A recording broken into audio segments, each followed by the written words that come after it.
is Gina. So listen up. We're gonna talk about the relationships, and we're gonna have a great time today.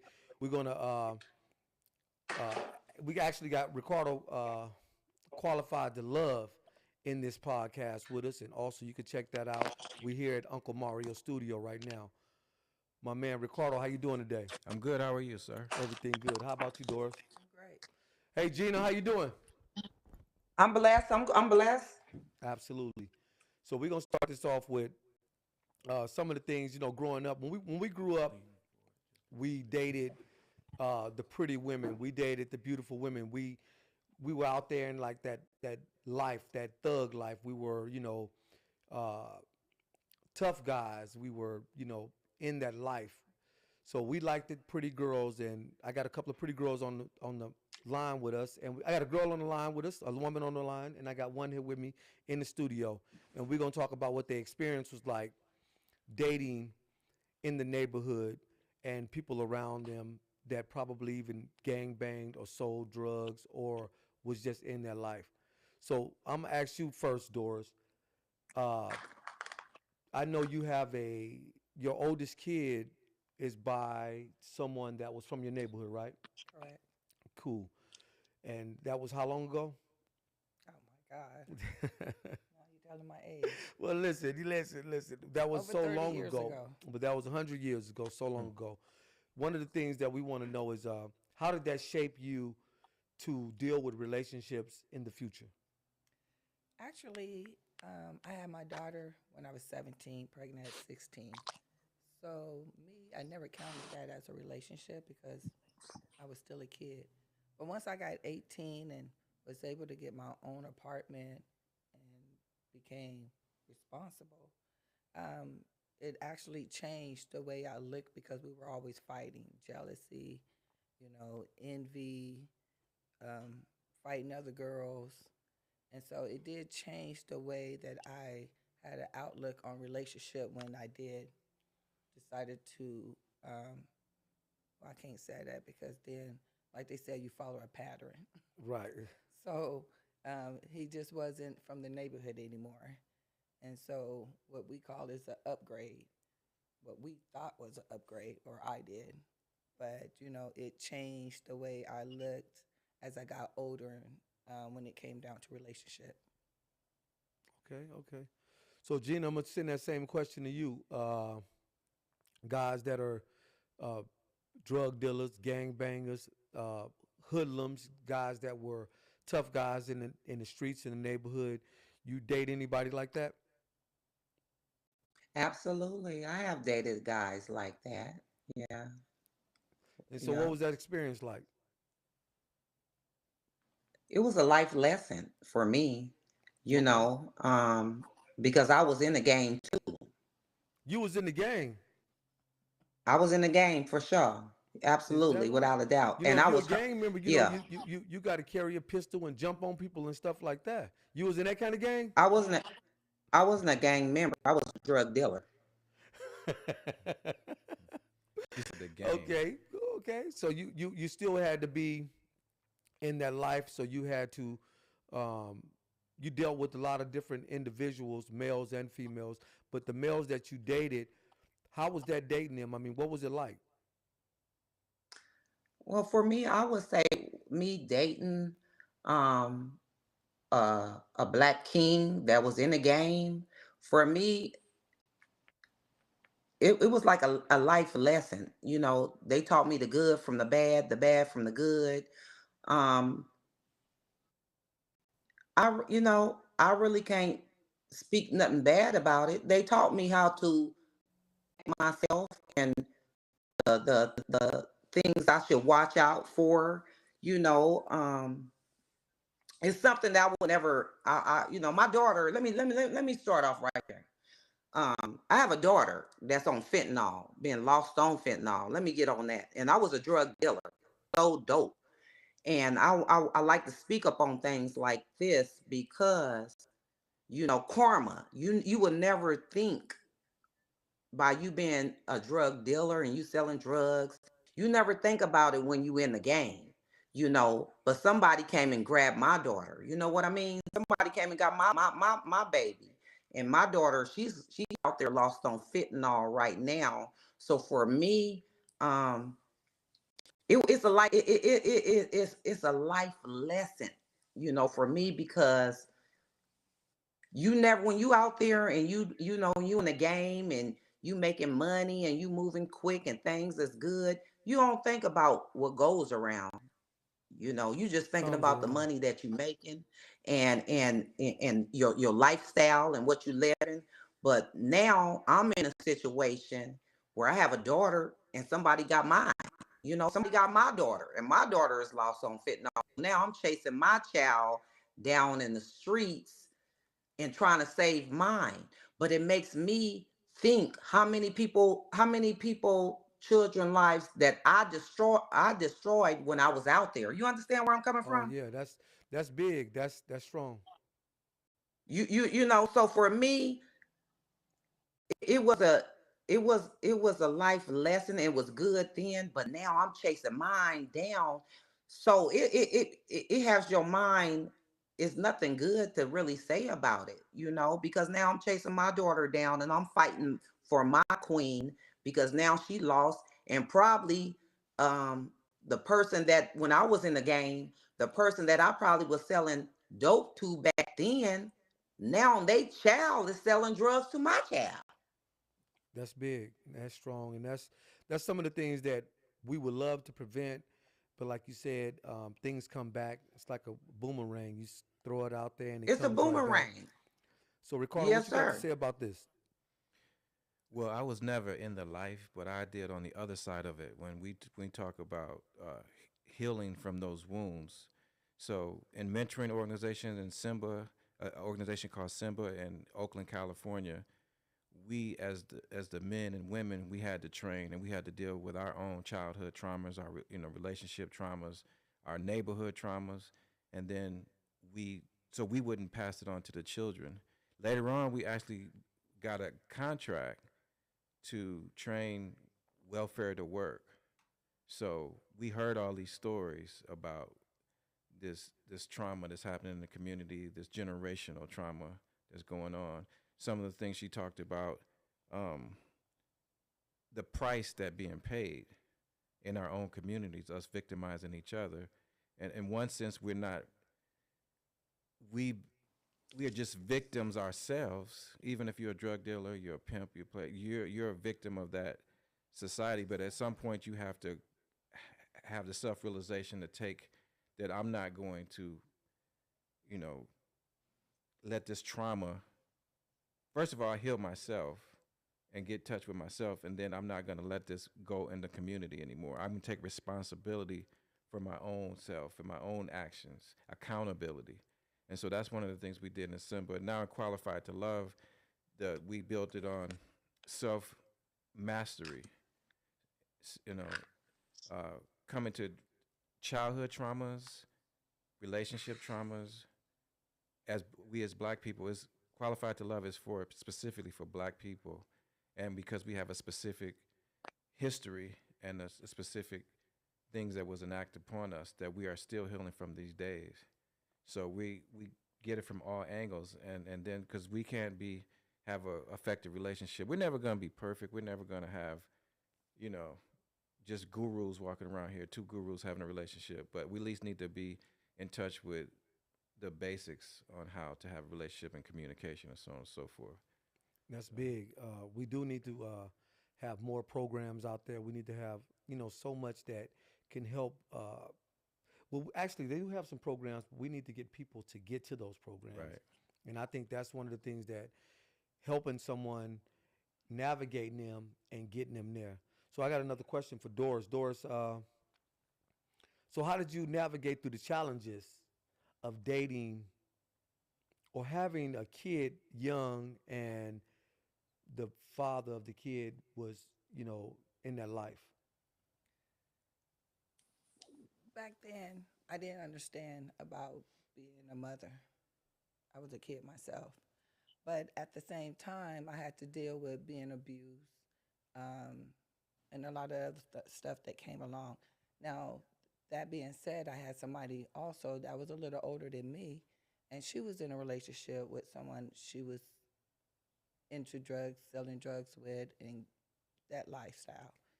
She couldn't deal with it, so she ended up turning to drugs. And I was trying to help her. So me watching the people around me that was hurt and turn on drugs to get away from their pain and the understanding why they're going through what they're going through because he had multiple babies with different women and they're bringing it in their face. With me, I always made it a point that I would not go through that.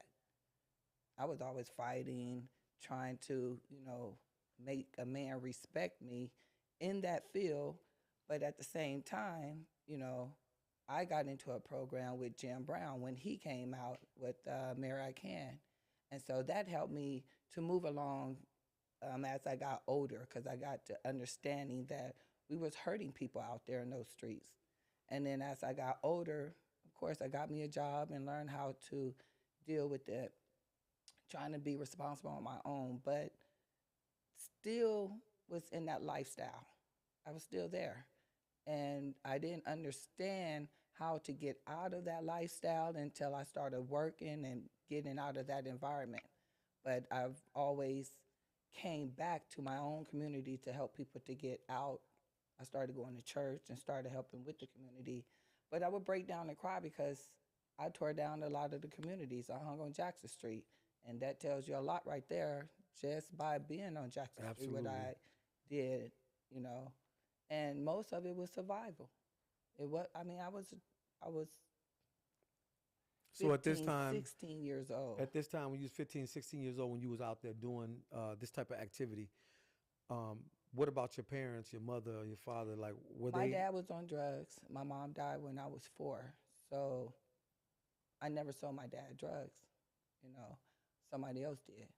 But I did look at that we end up have to be in survival mode at that time, me and my siblings. So that being said, I always sit back and I observe and see what my surrounding is and try to always make a better choice for myself because I didn't want to fall down that same line, going to rehab, going to jail. First time I went to jail, I was 18. The day of my daughter's birthday. Wow. I just turned 18 and she was turning 1. So, and I'm like, oh my God, I'm separated from my child and I didn't want her to be a follower in my footsteps. So I always try to make it, be one step ahead of the game. Can I speak on that a little bit? Yes, sir. You talked about being on the other side because I was never a drug dealer. I was a L7. I was square. I was goody two-shoe. I played guitar for the church and all that.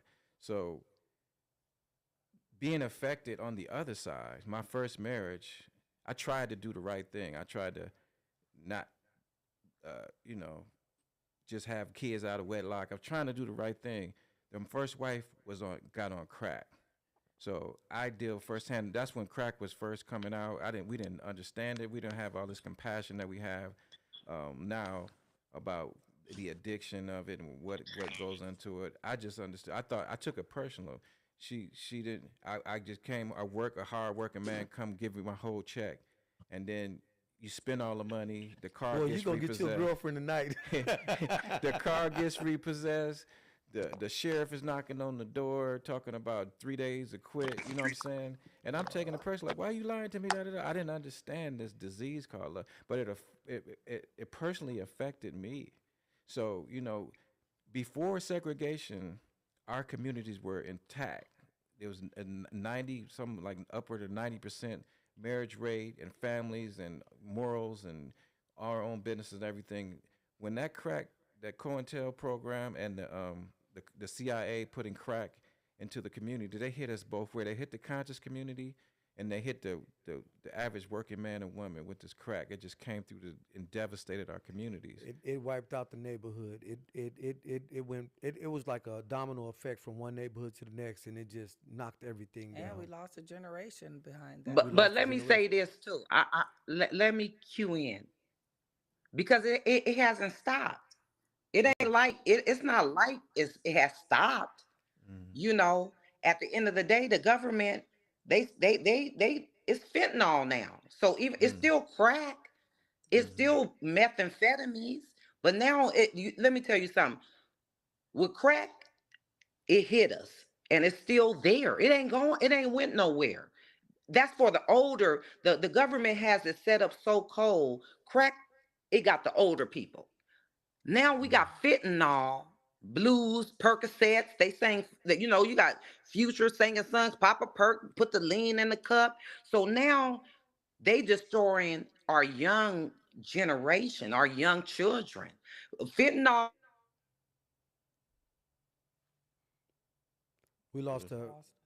I don't know what happened with her, but Hit the Fentanyl camera. is not yeah. destroying. Oh, there we go.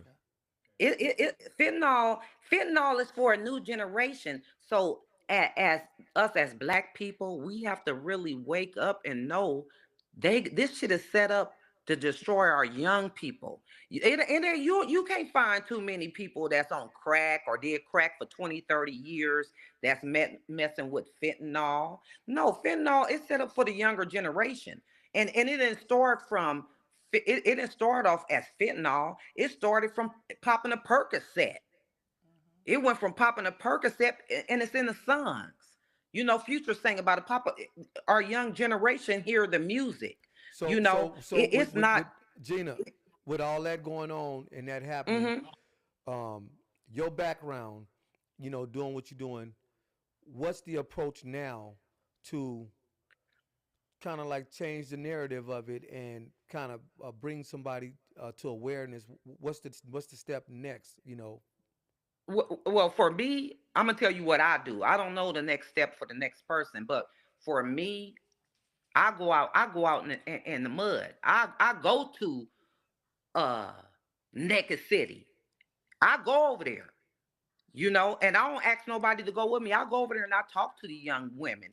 I talk to the young black people. Whatever programs I can tell them about or send them to get help, or because there's a lot of youngsters, they don't have mothers. Their moms was crackheads. You know what I mean? Their father Mhm. was drug addicts.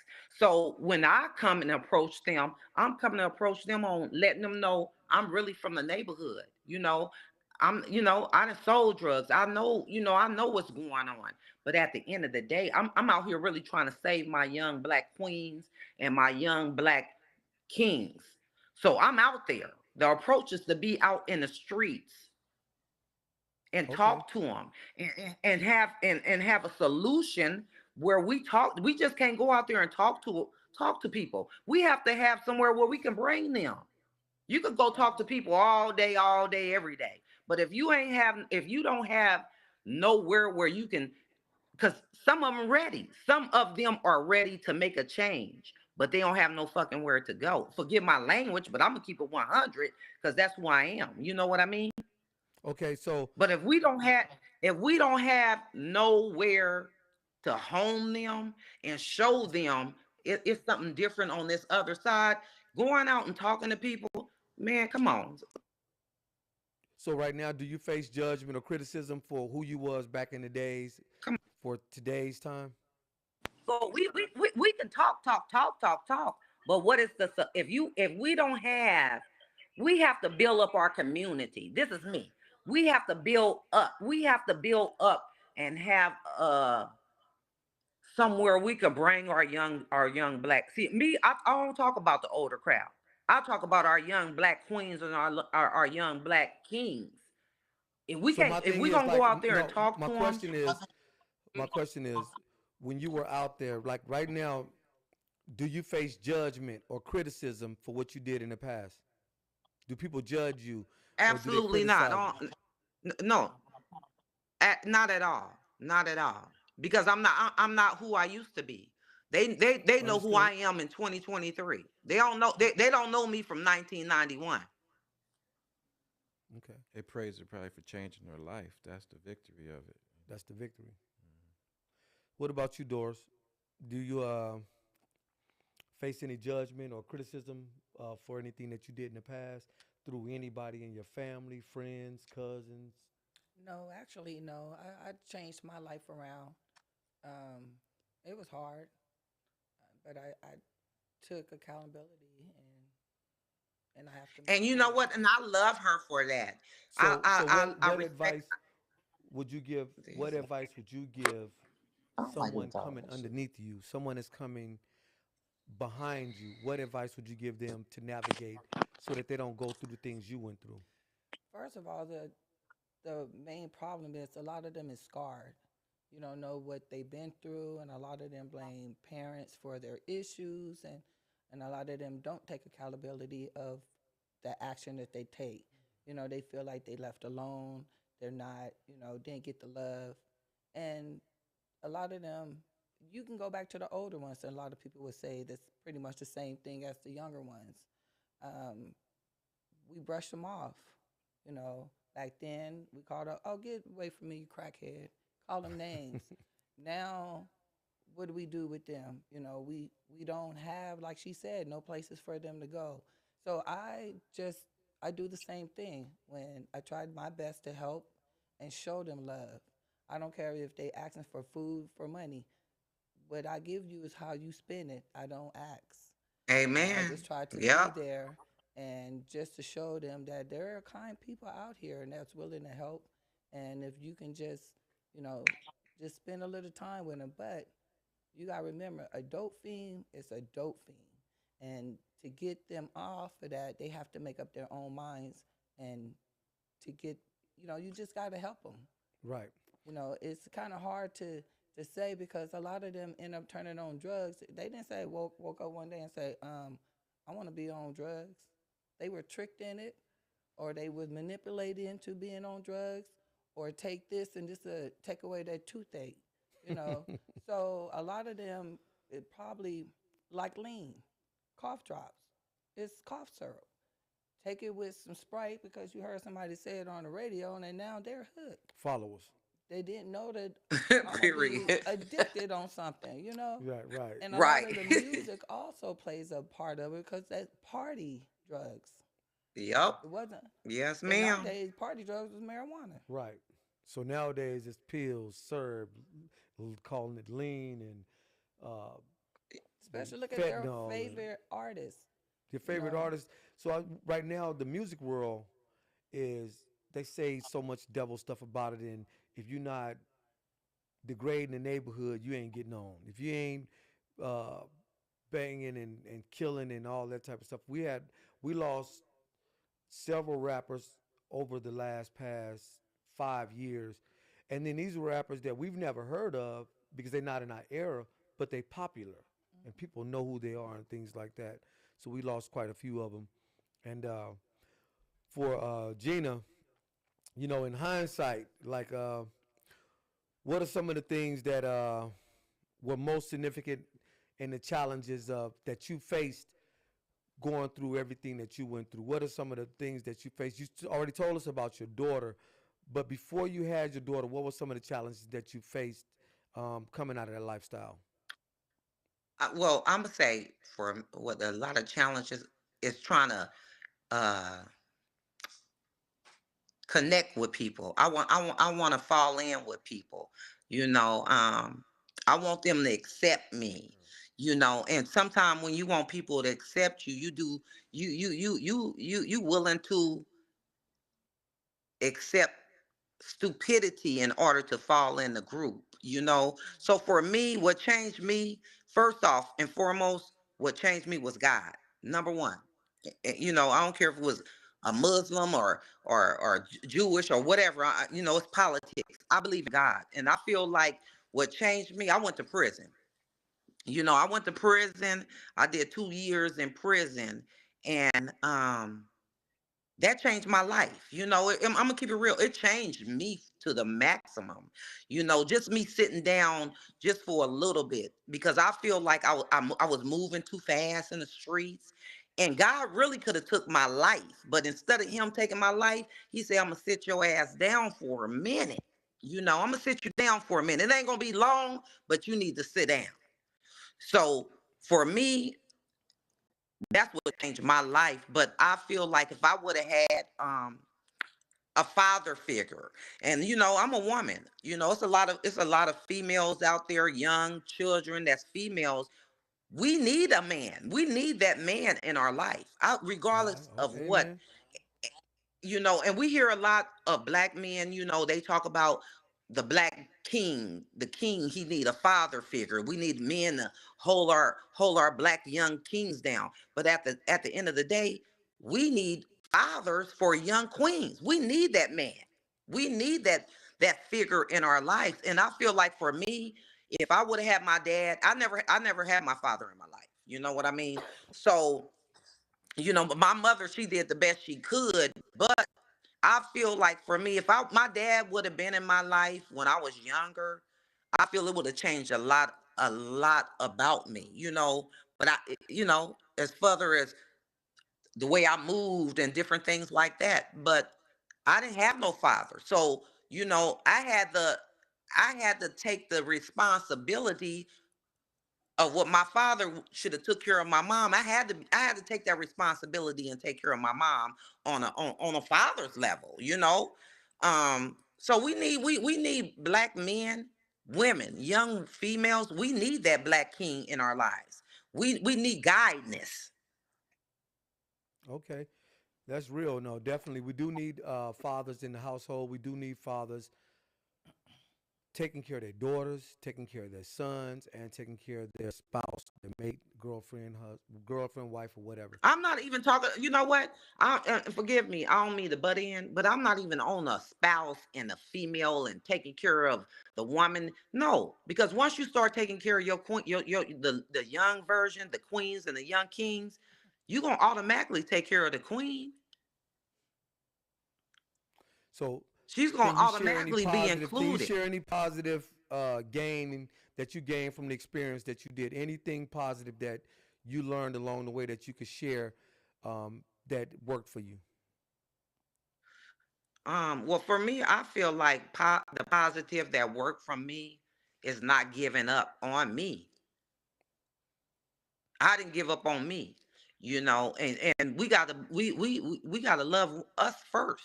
We can't if we give up on us, we can't we done gave up on everything. I'm number one. I gotta make sure I'm good. And God bless me. I own my own business. I ain't gonna speak up on it because I don't need advertisement because I'm already there, you know. But you know, I always been an independent woman. And I'm not saying independent where I don't need a man. I just had to grow up and I didn't want to grow up how I was raised with my mom. I didn't want to be without lights. I didn't want to be without food. So me, the way I grew up, it made me stronger as a woman.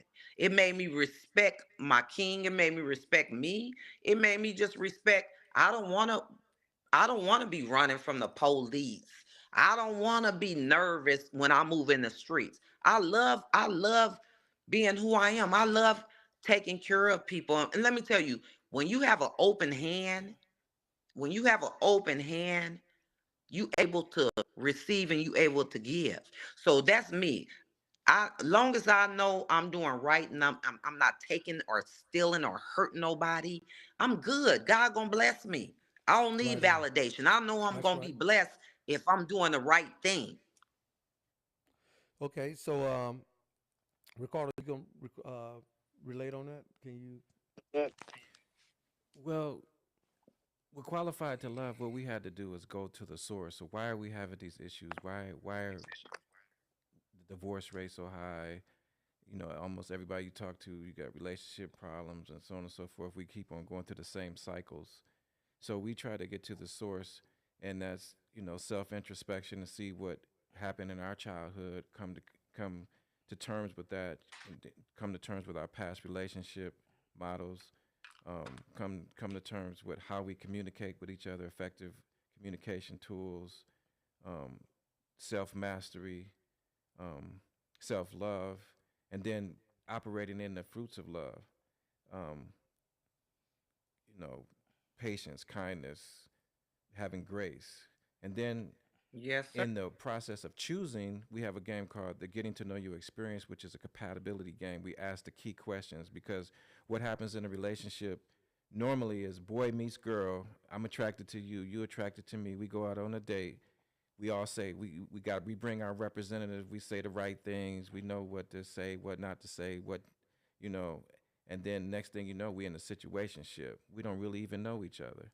So this But you know process of what? getting I'm not to cut you off, black man. For me, if we're gonna get on relationships, let me tell you something. Because I'm a single woman, I own my own business. You know, I live in a nice house. I'm good. But for me, with a relationship, men is not used to, and I'm not saying all men. I'm not gonna speak upon all black men. And all the reason I say black men, because that's all I deal with. I don't never go out of my race. But I feel like nowadays when a man meet a woman and you know, we go out somewhere and she be like, oh baby, okay, I'll pay for the dinner tonight, or I'll pay for whatever, you know. When a man nowadays, when a man see a woman just being a good-hearted woman and out to give, they take advantage of that. They're not used to that. that's They not a don't man, that's a appreciate boy. that. That's But not a man, no, you that's know a what? boy. But we speaking up on it. It's a lot of men. Well, okay, it's a lot of boys that's 52 and 60 years old that's still acting like a boy. What's the Mhm. problem? Well, Intimidation. so that's another thing we deal with. You have your negotiables and non-negotiables, and then under your non-negotiables, like what's Maya Angelou, when somebody show you who they are, you believe them, and if they keep, you can have a certain amount of grace and like, okay, well maybe they didn't mean it that way, but you could start seeing character flaws or whatever, red flags and so on and so forth. So you have a standard, and you don't compromise on that standard because the sex is good or because he's handsome or whatever, We ain't and never that we ain't even never made it to sex. well, We whatever on your we on some reason for regular. staying, Yeah, yeah. yeah. We So that's not. part of the It's vetting not that. process. So when you're talking about vetting and due diligence, that's you getting to know somebody on the date or even the first couple of months in the relationship. You're checking them out, they checking you out. You're seeing if you're worthy of my It don't time. even take So a cup. Hey, brother. Hey, black man. Black man. Black man. I'm speaking from a woman's view. You're not a woman, so I'm telling you from a real woman's view. It don't have to take months. it could It be don't the have to first take two half months. hour of me dating you that I can see that I don't want to be with you or you not want to be with me. But I'm just no, saying whatever the length of the process, because people can play games for a while, and they could put the role up, but people. as Hey, eventually their real baby, self is people that gonna been come out. black men. People that been married 10 years and just finding out who they really married to. Well, that's that's I that, think that's they was that in playing the denial. game. That's that, and then that's that interference where people interfere in your relationship because let's say I know somebody close to me had a relationship and their relationship was doing really well, and people helped the guy go and start cheating when he Mm-hmm. was really a good dude, Mm-hmm. and his wife caught him cheating and things like that. But you could fake it for a long time. Mm-hmm. You You could can fake it for not 20 really be who years. you are. But then when your real personality show, it'll let you know if that's who you want to be with. Like Ricardo said, when you meet somebody, the first 2 or 3 minutes you'll know if you want to be with them. My first with my second son uh, Mm. was kind of like a one night stand type thing. But even though I still went to go and still visit the woman afterwards, we were young at the time. Even though I visited afterwards, I knew that wasn't who I want to marry. Mm-hmm. You know what I'm saying? Because it was always uh, something I didn't like, and I don't want to be living in life where uh, I don't have, I can't do what I want to do and be who I want to be. I got to be hiding behind a shield, and then let this woman dictate everything, and just not really check her about her. Bad energy and things like that. I don't want her to bring the bad energy around me. So when I had my second son and, I wanted to take care of my son, I did everything, but I knew me and his mother wasn't going to be together. I dated two girls, and one girl was this beautiful girl. Another girl, she was beautiful, but one girl, she was superstar like girl. All of my homeboys was like, man, you mean to tell me you chose her over her? Mm-hmm. Like they were really tripping, but this other woman, she had a lot of this stuff going on in her life, things that she did. She was in that life, you know what I mean? And I didn't want nobody in that life. I wanted somebody holy and somebody that, you know, didn't drink, didn't smoke, somebody that was uh, into the Lord, you know what I mean, at a young age. And then I know I was goofy and crazy and did a lot of crazy stuff out there, running around. But at the same time, I wanted somebody that was not doing the same thing I was doing. That was your non-negotiable. That's what you put as, this is what I want. This is what I'm not selling for. Exactly. And then you might have some negotiables, which is, man, I want her this tall or this shape or something, but maybe she got these personality things that's really good, and so you could compromise on that. But certain things you can't compromise on. For a woman, a non-negotiable might be, you can't have any violence against me, or it might be, you can't cheat on me repeatedly or something. But you know, Repeatedly. yeah. A relationship is not like it used to be back in the days. I mean, if I date someone my age, I'm 53. They broke down. I'm not taking care of no broke down. You was good a couple years ago, but now you on disability. I'm going to work. Everybody, you ain't made No, no. I'm just saying it's the people then that's I in don't your wanna path. Date anybody that's younger than me. I'm trying to be on the same accord. So So do you think that you may be looking? Well, not looking. You're not looking in the right area. I'm not looking at all. But if it so happened to come my way because I work so much, You'll never I'm even trying know to when it comes. focus. I mean, I mean, That's I date. probably 10 men. That's your husband. That's the walk past you. That would have been your best husband that you didn't pay attention to. Yeah, why? But 'Cause you but probably as a didn't like black their man, appearance. hold on. You As a probably, black man, you you gotta probably didn't ask like the. Hold yourself on, that Regina. about a Hold on, female. Gina. You probably didn't like their appearance. No. So I'm saying you probably never even looked at them or paid them no attention. It's probably somebody right Their in ass the was vicinity. broke. You understand what They I'm didn't saying, have Gina? no money. They was bomb. He ain't have no money. Look at here. Look at here. Hmm. It's something wrong. It's something wrong. And then a lot It of just it, times it they just always So let me it say just this. ain't So gonna so look so at they y'all say know. I'm aggressive, too aggressive, or because Yeah, no man won't know. No man wants to be married to, not like they don't want to be married to another macho person. no, I'm not a macho person. I just like if I'm gonna go to work, I expect you should have your income up just as well as me. Don't come to me when you all broke down and on a cane That's and true. sitting in a wheelchair, and then now you talk about baby, I'm ready. period. You talking Right. about 53 years old Baby, already I'm broke down in a ready. cane and You got something younger than that. It's a okay, lot Yeah, of you I mean, do. them. I've Don't been act like watching you you. don't No, know, you Michael. haven't. It's a lot of them. Yes. So Period. It's these real type of life people, out like here. what kind of you're in the wrong yeah, what environment. kind of environment is I mean, what environment the is this? You gym, know what I mean? nigga. Where are you seeing these kind of people at? Like, are these neighborhood? Are these people No. out in the stores? Or these like I never dated people in my neighborhood that's like that, no? but still. And then if I do, they want them much younger, or you know, Stella got a groove back.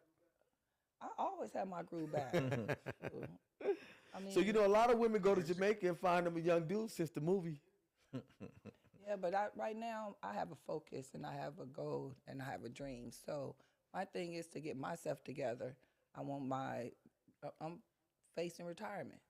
And then I want to get my retirement home. Michael. I have another goal. My path is changed from the guys that I was dating.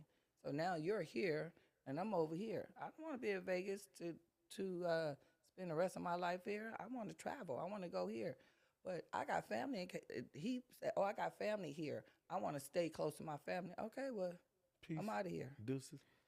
We see that a lot of that, women speak on this level that there's nobody out there. We did a show called "There's Piss in the Dating Pool," and then we did another show about women, older black women choosing to stay single, and they get it from their grandchildren, hobbies, their girlfriends, and all this stuff, fulfillment.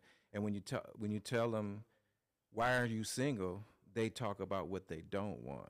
And some of these people are religious. They might be in Islam or Christianity and stuff, and they're trying to tell me that God doesn't have one person for them. There's not one person.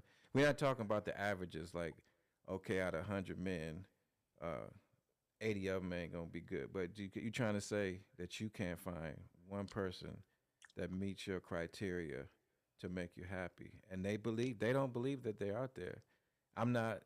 I mean, and sometimes the men do the same thing. We got passport brothers going to other countries even to try to find someone. So that's why Qualified to Love was created, because we have to create a pool of qualified people that can do this, because we can't give up. There's no alternative to give up. The foundation of the black community is a black family. The foundation of the black family is mother and father. And so that's relationship.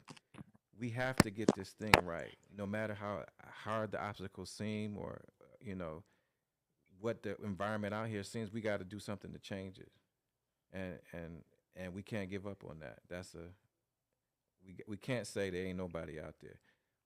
You know, what's the alternative? So what you think about that, Gina?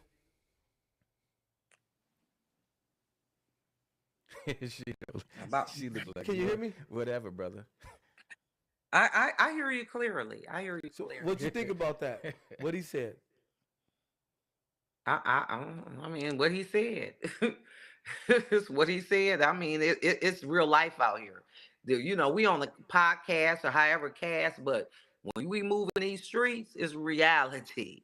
And I know what, and I'm not a person where I'm looking, and I don't, and you know what? I say it like this. It's not, I don't look, I'm not out there looking, but men see me. I'm not a man. I don't want to be a man. I want to be a woman. I want somebody to, you know, not take care of me, but I'm already good. But it's a lot of men when they see So you doing so what do good. you want? Do you And want hold a on, man? wait, Do wait. you want a man? Oh, I'm gonna get one. It ain't I want. I'm gonna get me one. So let me Um, ask you this. but No, uh-huh, let me ask you a question. So you're not in a relationship right now. not at all. So why? Criteria. What's your criteria? I think for me, you know, I'm not saying all men. I'm not saying all y'all All black you men. need I'm is gonna say one black though. men. 'Cause I don't want more, baby. I don't give my body So away like that. All I need is one. That's all I can handle. I'm So 50, about so to what be do you need? 53. What's But your I would say a criteria? lot of men. Hold on, let me say this. I would say men, it's men out there, and yeah, I'm doing good. Men, a lot of men is intimidated. When you got your shit together, and it's men out there that's want a woman like that. There's a lot of men that's just intimidated. They be like, shit, she doing shit. They start looking at how you living, and you know, I like my nails done, I like my hair done, but I'm already doing this shit. I'm already doing it. But they so feel like a lot, what's not the all most men. important thing in a relationship for you? You know, in my mental mind, you know, in my mind. You knowing me. You know you know what my favorite food I like. You know my favorite color. You know my ups and downs. It ain't got nothing to do with financial. I don't care about money. I don't want to know how your pocket look or what you making it. That don't matter to me. Because if I'm rolling with you and you mine, I don't give a damn if you got zero banking account. I'm gonna help you. I'm gonna work. We're gonna work together. But All right. mentally, just know, just let me. I want you to be my best friend. I want you to know not my light bill and gas bill. I want you to know, oh shit. If I go buy her a rose, I know she like a red rose. Or if I do this, I know she like I'm a simple female. I'm very simple. So but most men, when they see me, they already assume I'm not simple. They look at me like I'm a materialistic type of woman. Oh well, shit. They start looking before they say anything. Damn, look at her nails, look at her car, look at her house, look at this. They didn't. That turns me off because that's not me. Me, just simple shit. Let's go have a picnic. Shit, let's take a ride on a, let's just take. I'm on that simple shit. So a lot So of men, they can look at a woman, they can look at her achievements and and what she's doing, and they get intimidated. okay, so Simple. about being intimidated, Earl, Hmm. about being intimidated. So most men will be intimidated, some won't. And one of the things is, Where's the ones that's not intimidated? It's okay. No, the door. You need to go. okay, yeah. So this is what we're gonna do. We are getting ready to close the show out, but before we close the show out, I want to let everybody know that every relationship is different, and everybody deal with the situation. And at hand, most people have their own perspective on what they want in life. At this time, most people that deal in a relationship that hold it together, they have sucked up a lot of, that other person. They kind of dealt with their bullshit. They kind of, they learned it and they got adapted. Because you know to it. why I believe Because you. you're gonna have Not hold on. because- You're gonna have some Let me say bullshit in a this. Let me say. relationship. You know why? And you Because have to, we you all have to single. adapt. You have to Everybody adapt. that's on this podcast, Hold on, everybody Gina, that's on Gina. this podcast, Hold on, Gina. even have you, to even adapt you, in you a single, relationship. I'm single, we all You have- single. Listen, We all you have to single. You adapt. single, I'm That's like single. that's We like all in my. We both can't talk at the same time. Let me talk, please. I'm just saying. Just let me I'm talk. just saying. Just let me talk. Okay. So, in a relationship, somebody have to give. You can't have two dominant people that's being dominated in a relationship. You have to. That's what I'm Yeah, saying. and That's then why another you're thing, too, single is and you I'm want single to- and he's single and she's single and we all single because everybody can't Okay, be Gina, dominated. Gina. But you're single, Hold I'm on, single, we all Gina, single. Gina, hold on one second, please. I Gina. want to talk to some people that been married. I want to talk to people that been married for 25 years. I don't want to talk to motherfuckers that's single. I want to talk to people that been married 20, 25 years. Hold it. That's the hold only it. advice a person could give me. I don't want to talk to no single person trying to talk to about advice. Are you crazy? Okay, we had to get Gina off the show early, and we wanted to let y'all know that we had a great show. The show has to end, and follow us next Thursday right here on the Vague Ringtone channel and also on Qualified to Love. And we are here at Uncle Mario Studio. Do we have the audience in the house? Is the audience in the house? Yeah. Thanks for everybody tuning in. Had a great time on the show. Thank you, Ricardo, for coming in. Thank you, Doris, for showing up. And thank you, Gina, for being here. And we'll talk to you all on the next show. Peace. And I want to give a shout out to Bono.